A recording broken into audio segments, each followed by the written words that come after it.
Good morning. मैं हूं doctor सीमा सिंह।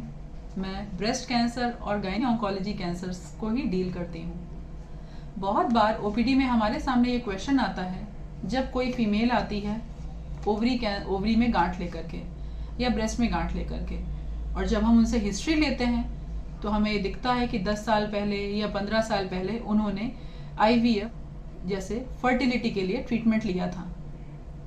ऐसे केसेस में ये कॉमनली देखा गया है और स्टडीज में भी ये प्रूफ हुआ है कि जब कोई महिला अपनी फर्टिलिटी की एज में या नॉर्मल जब नहीं कंसीव कर पाती है, तब वो जब भी IVF का ट्रीटमेंट लेती है, जिसमें बहुत सारे हार्मोन्स इंजेक्शंस यूज़ किए जाते हैं जो कि उस ट्रीटमेंट का पार्ट होते हैं, और वो IVF कुछ लोगों में पहली बार में ही सक्सेसफुल हो जाता है, कुछ फीमेल्स को 2 बार या 3 बार भी IVF कराना पड़ती है। औरतें जिन्होंने IVF का ट्रीटमेंट लिया होता है 2 बार या 3 बार, ऐसे पेशेंट्स में आगे जाके 10 साल बाद या 15 साल बाद ओवरी कैंसर और ब्रेस्ट कैंसर होने के चांसेस काफ़ी बढ़ जाते हैं।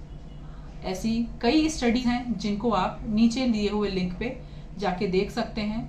ऐसा प्रॉपर स्टडीज में भी प्रूफ हो चुका है कि मल्टीपल टाइम्स जो भी लेडीज IVF कराती हैं उनमें आगे जाके ब्रेस्ट कैंसर ओवरी कैंसर के चांसेस ज़्यादा होते हैं। तो इसका क्या मतलब है कि क्या IVF का ट्रीटमेंट नहीं लेना चाहिए? नहीं, ऐसा नहीं है।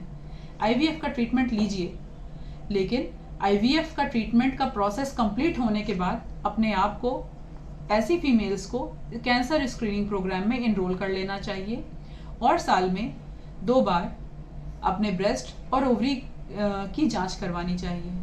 ये जांचें बहुत एक्सपेंसिव या महंगी नहीं होती हैं, लेकिन हाँ, इनको अपने कैंसर फिजिशियन के साथ मिलके, जो कि केवल ब्रेस्ट और गायनी ऑन्कोलॉजी की ही प्रैक्टिस करते हों, उनके साथ मिलकर के तय करें, क्योंकि इसमें क्लिनिकल एग्जामिनेशन, जिसमें पेशेंट को थॉरोली ऑपरेटिंग सर्जन या ट्रीटिंग सर्जिकल ऑन्कोलॉजिस्ट देखता है, उसके अकॉर्डिंग ही और पेशेंट की एज और कुछ और पैरामीटर्स को ध्यान में रखते हुए 1 या 2 जांचें कराता है, जैसे अल्ट्रासाउंड एब्डोमेन, ब्रेस्ट का मैमोग्राम।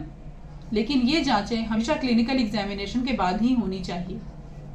इसलिए IVF का ट्रीटमेंट जो भी लेडीज़ ले रही हैं, जो भी वुमेन IVF का ट्रीटमेंट लेती हैं, उनसे यही उनको सजेशन है कि वो रेगुलर ब्रेस्ट कैंसर और ओवरी कैंसर स्क्रीनिंग प्रोग्राम में अपने आप को इनरोल कराएं और अपनी जांचें नियमित रूप से कराती रहें, जिससे कोई भी चीज़ बड़े रूप में आने की बजाय हम उसको शुरुआती लक्षण को पकड़ सकें और एक माइनर सर्जरी करके ही उस चीज़ों का परमानेंट क्योर हो सकता है।